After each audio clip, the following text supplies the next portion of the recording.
ओम नमः शिवाय गुरवे सच्चिदानन्दमूर्तये निष्प्रपञ्चाय शान्ताय निरालम्बाय तेजसे विश्वं दर्पणदृश्यमाननगरी तुल्यन्निजान्तर्गतम् पश्यन्नात्मनि मायया बहिरिवोद्भूतं यथा निद्रया यत् साक्षात् कुरुते प्रबोधसमये स्वात्मानमेवाद्वयम् तस्मै श्रीगुरुमूर्तये नमः इदं श्रीदक्षिणामूर्तये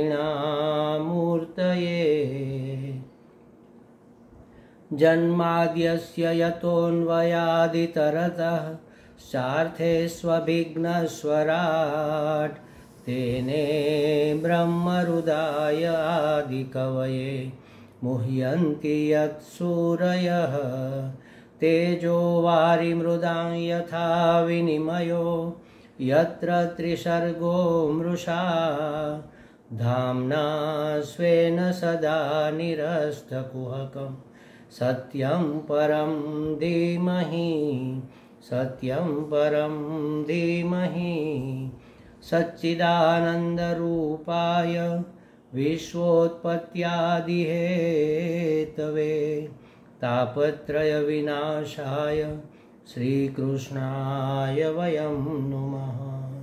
श्रीकृष्णाय वासुदेवाय हरये परमात्मने प्रणतक्लेशनाशाय गोविन्दाय नमो नमः गोविन्दाय नमो नमः। हरिओम प्रभु जी, आज के इस अध्यात्म परिषद में आप सबका स्वागत है। श्रीमद् भागवत जी का तीसरा स्कंद चल रहा है। 19वें अध्याय में माता देवहूति को कपिल भगवान उपदेश कर रहे हैं कैसे भक्ति योग पूर्वक प्राप्त करके मुक्त हुआ जाए। तो बहुत सी बातें बताने के बाद अब कपिल भगवान कहते हैं कि अथ मां सर्वभूतेषु भूतानां कृतालयम् अर्हयेद्दानमानाभ्यां मैत्र्याभिन्नेन चक्षुषा। क्या कहा कि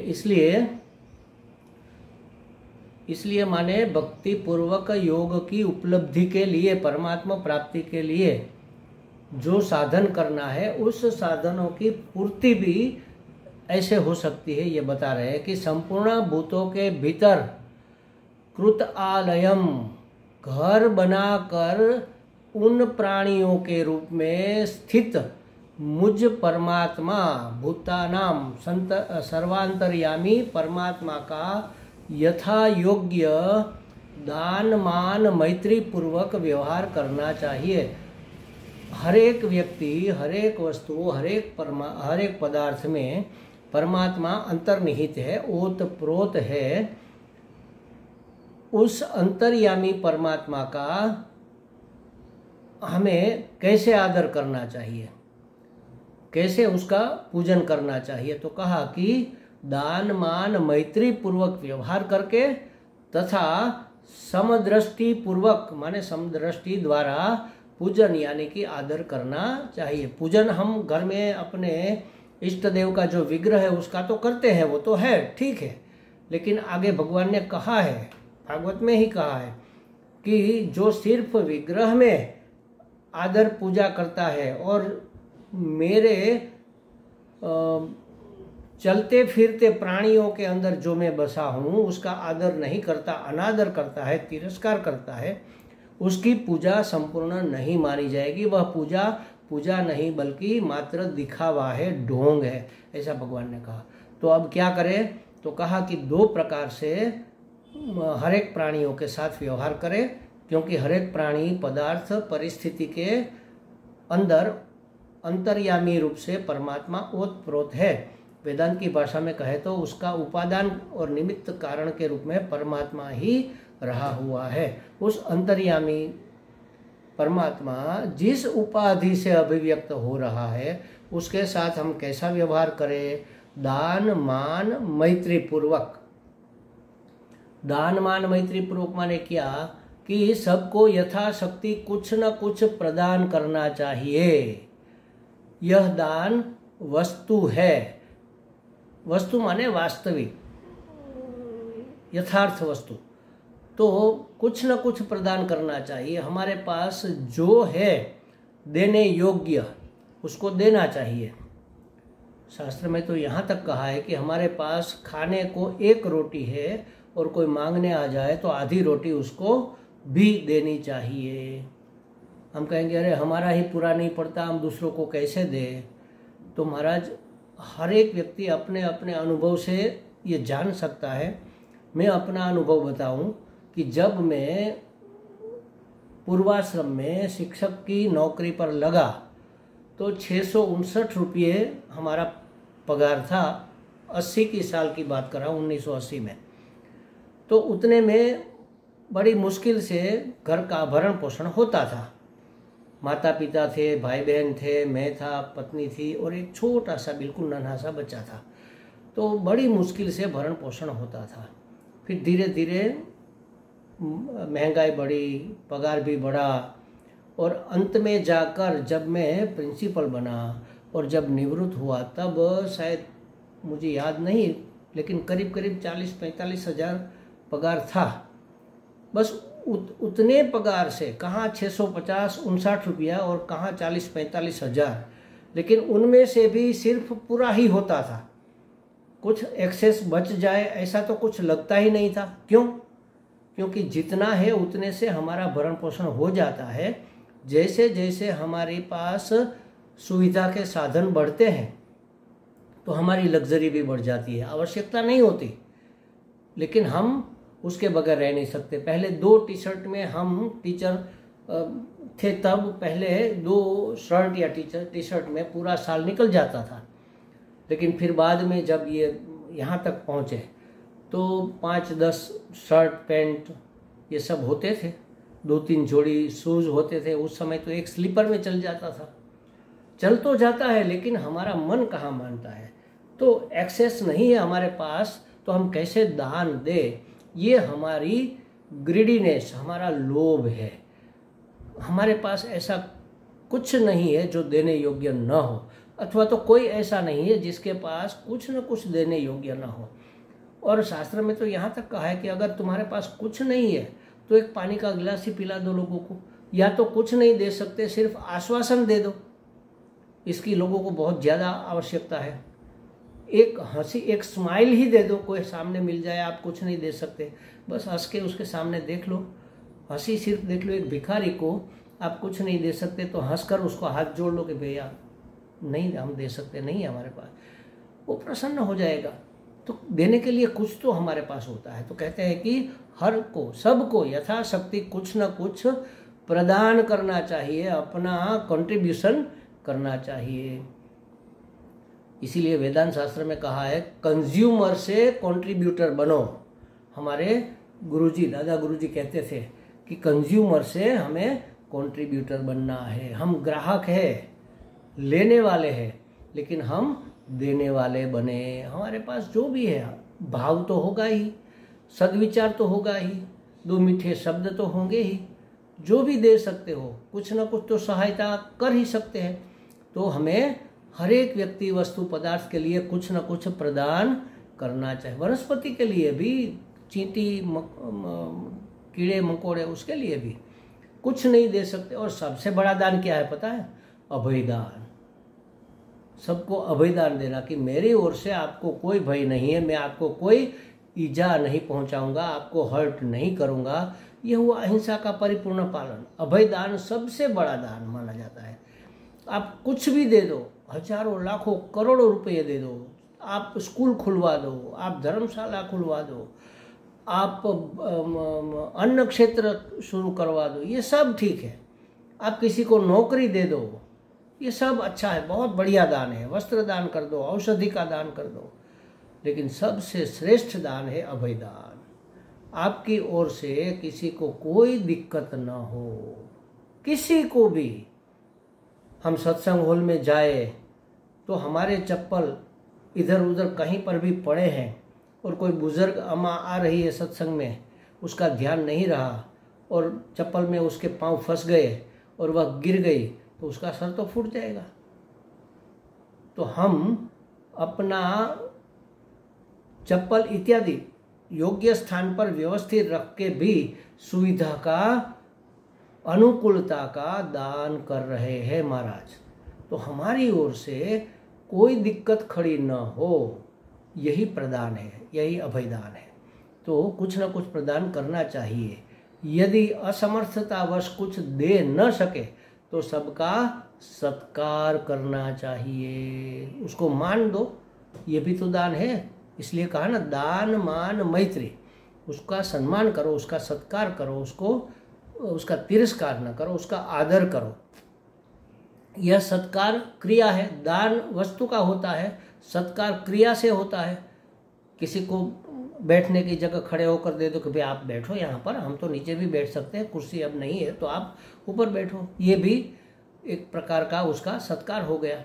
बड़े लोग आते हैं तो छोटे जो बैठे हैं वह खड़े हो जाते हैं और उसको बैठने की व्यवस्था दे देते हैं, तो ये क्रिया है। और सत्कार न कर सके तो उसके प्रति मैत्री रखो, यह भाव है, मैत्री का भाव रखो, माने उसके प्रति सहानुभूति का, मैत्री का भाव रखो। और यद्यपि किसी को भाव रखने में भी दिक्कत है तो सबके प्रति समदृष्टि रखो। सब समान है, कोई ना बड़ा है ना छोटा है, कोई ना महत्वपूर्ण है, कोई ना महत्वहीन है। महत्वपूर्ण कहीं ना कहीं तो होगा, तभी तो सृष्टि पर है। जिसका कोई महत्व नहीं रहता, माने जिसकी कोई उपयोगिता नहीं रहती, उसको भगवान वापस बुला लेते हैं, वो पौधे अपने आप सूख जाते हैं। तो सबको समान दृष्टि से, समदृष्टि तो हम रख ही सकते हैं। किसी के साथ भेदभाव का व्यवहार न करना, ये है समदृष्टि। तो समदृष्टि, अभिन्नता की दृष्टि रखनी चाहिए। अगर कुछ नहीं कर सकते तो यह समदृष्टि ही ज्ञान है। इन चारों प्रकार से हमें समग्र प्रपंच की पूजा करनी चाहिए, माने आदर करना। इन चारों प्रकार से जो हम आदर करते हैं वही समष्टि की, ये पंच महाभूतों की, ये अष्ट प्रकृति की, अष्टधा प्रकृति की, या उसके अंदर निहित अंतरात्मा की पूजा है, परमात्मा की पूजा ही मानी जाती है। कैसे? दान देकर, प्रदान, कुछ न कुछ प्रदान करके, मान सम्मान देकर, उसका आदर करके, मैत्री का भाव रखकर और समान दृष्टि, समदृष्टि रखकर, भेदभाव न रखकर हम उसका आदर कर रहे हैं, उसकी पूजा हो सकती। यह ईश्वर पूजा ही है, क्योंकि ईश्वर ही सब रूप में रहा हुआ है। जब सबके भीतर परमात्मा देखते हैं तब हम अभय में अवस्थित हो जाते हैं। परमात्मा से क्या डरना, हो तो अपने हैं, हम उसके हैं।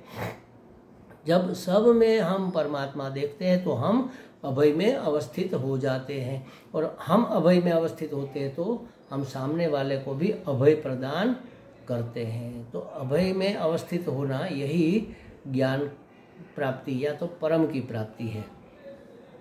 और कहा कि उन सर्व प्राणियों में भी उत्तमता के बाहुल्य अनुसार ज्यादा मान आदि देना चाहिए। जो उत्तम है उसको उस प्रकार से ट्रीट करो, जो उससे थोड़ा नीचा है उसको उस प्रकार से ट्रीट करना चाहिए। तो उत्तमता के बाहुल्य के अनुसार ज्यादा मान आदि माने आदर देना चाहिए। सो कहते हैं कि हे शुभो, शुभे माने माँ, अपनी माँ को कहते हैं, पाषाण आदि अचेतनों की अपेक्षा वृक्ष चेतन है, श्रेष्ठ है, उससे भी श्रेष्ठ है सांस लेने वाले प्राणी। उनमें भी मन जिसके पास है वह प्राणी उत्तम है, और उनसे भी इंद्रियों की वृत्तियों से संयुक्त प्राणी, मन है और इंद्रियां भी, इंद्रियों से और मन का तालमेल है, वह प्राणी श्रेष्ठ है। सेंद्रिय प्राणियों में भी केवल स्पर्श का अनुभव करने वाले की अपेक्षा रस का ग्रहण करने वाले श्रेष्ठ है। मत्स्य आदि रस का ग्रहण करते हैं, वह उत्कृष्ट है। तथा रसवेत्ताओं की अपेक्षा गंध का अनुभव करने वाले भ्रमर आदि और उत्कृष्ट है। उनसे शब्द का ग्रहण करने वाले शब्द, स्पर्श आदि ज़्यादा श्रेष्ठ है। उनसे भी रूप का अनुभव करने वाले काक इत्यादि पक्षी उत्तम है। और उनकी अपेक्षा जिनके ऊपर नीचे दोनों ओर दांत है वह जीव श्रेष्ठ है।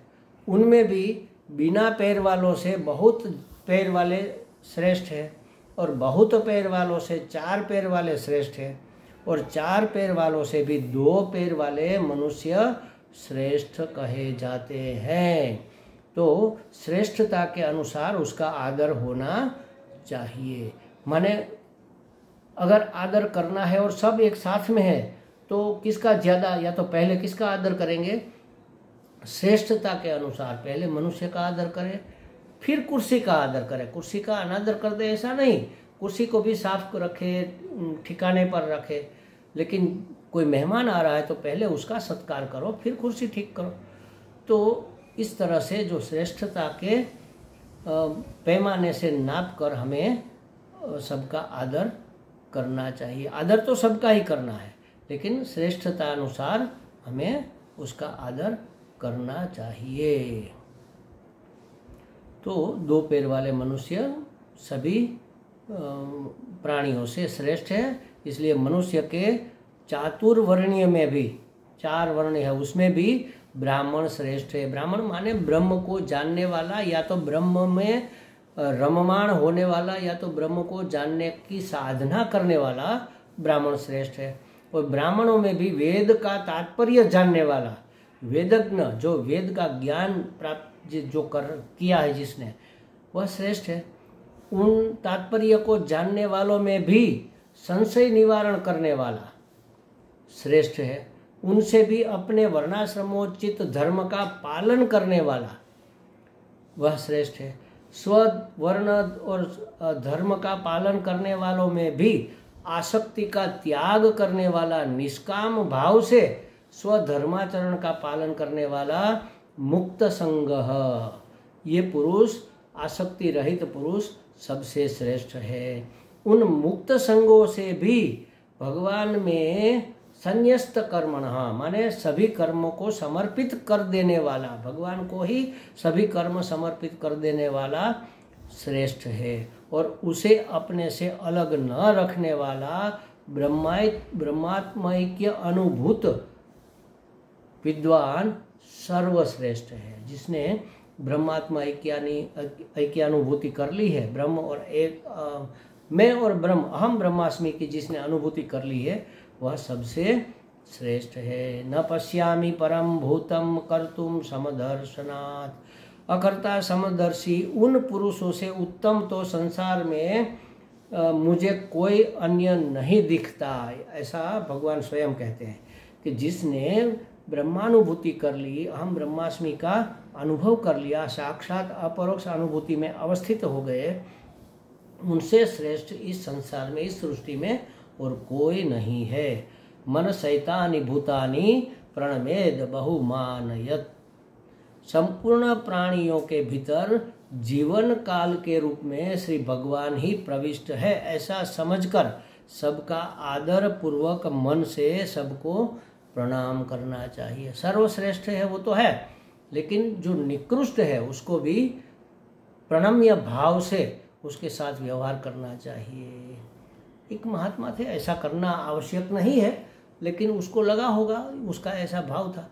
वो जिस किसी को भी, कुत्ते को, गधे को भी नमस्कार करते हुए चलते थे, क्योंकि वह सब में परमात्मा का दर्शन करते थे। नमस्कार करो चाहे न करो, लेकिन उसके प्रति नमस्कार का भाव होना चाहिए। नमस्कार माने न ममहकार, ममह माने अहंकार, मैं कुछ हूँ, आपसे कुछ श्रेष्ठ, आपसे कुछ अलग, मैं कुछ हूँ, आई एम समथिंग का भाव जब हमारे अंदर रहता है ना, तब हम किसी को निकृष्ट समझते हैं। अरे ये तो कुत्ता है, ये बिल्ली है, ये तो काक है, ये तो क्षुद्र जंतु है, रेंगने वाला कीड़ा है, गटर का कीड़ा है। ऐसा करके हम ईर्ष्या, द्वेष या नफरत के भाव से किसी को देखते हैं। वह कब होता है? जब हमारे अंदर अहंकार होता है। नमस्कार करना, न ममहकार करना, प्रणाम करना, न मान को छोड़ देना, माने अपने आप को कोई विशिष्ट न समझकर सबको समदृष्टि से देखना, इसी का नाम है नमस्कार। माने नमस्कार का भाव हमारे अंदर बना रहे, नम्रता का भाव बना रहे, अहंकार की पुष्टि न हो। हर एक व्यक्ति, हर एक वस्तु, हर एक प्राणी, हर एक पदार्थ, हर एक परिस्थिति के सामने जब हमारे सामने जब ये सब आते हैं तब हमारे अंदर विनम्रता का भाव बना रहे। संपूर्ण प्राणियों के भीतर जीवन काल में, क्यों? क्योंकि सबके अंदर परमात्मा बसा हुआ है, परमात्मा प्रविष्ट है, इसलिए मन से उस परमात्मा को प्रणाम करना चाहिए। देखो, यदि हमें अग्नि की पूजा करनी है तो कैसे करेंगे कि जरा सा दीपक जलाएंगे और उसकी पूजा कर लेंगे, उसमें हम अग्नि का पूजन कर लेंगे, क्योंकि छोटे से दीपक की लौ भी वही महान अग्नि है। वैसे ही परमात्मा की लौ समस्त प्राणियों के हृदय में प्रज्वलित है, वहीं उसको प्रणाम करना साक्षात परमात्मा को प्रणाम करना हो जाता है। अग्नि की पूजा के लिए हमें बड़ा सा अग्नि जलाना होली के जैसा आवश्यक नहीं है। एक दीपक जला लो, फिर उसमें अग्नि देवता को प्रणाम कर लो, अग्नि की पूजा हो गई। क्योंकि महान अग्नि के समान ही ये दीपक की लौ भी पूर्ण अग्नि है। उसी तरह पूर्ण परमात्मा हर एक प्राणी के अंदर अंतर्यामी के रूप में पूर्ण परमात्मा ही है, तो उसका आदर, उसका पूजन करेंगे तो परमात्मा का ही पूजन हो जाता है, ऐसा यहाँ कहा जाता है। आगे भी उपदेश है, थोड़ा बहुत बाकी है, वो बाद में देखें। ओम पूर्णमदः पूर्णमिदं पूर्णात् पूर्णमुदच्यते पूर्णस्य पूर्णमादाय पूर्णमेवावशिष्यते। ओम शांति शांति शांति। हरि ओम। श्री गुरुभ्यो नमः। हरि ओम।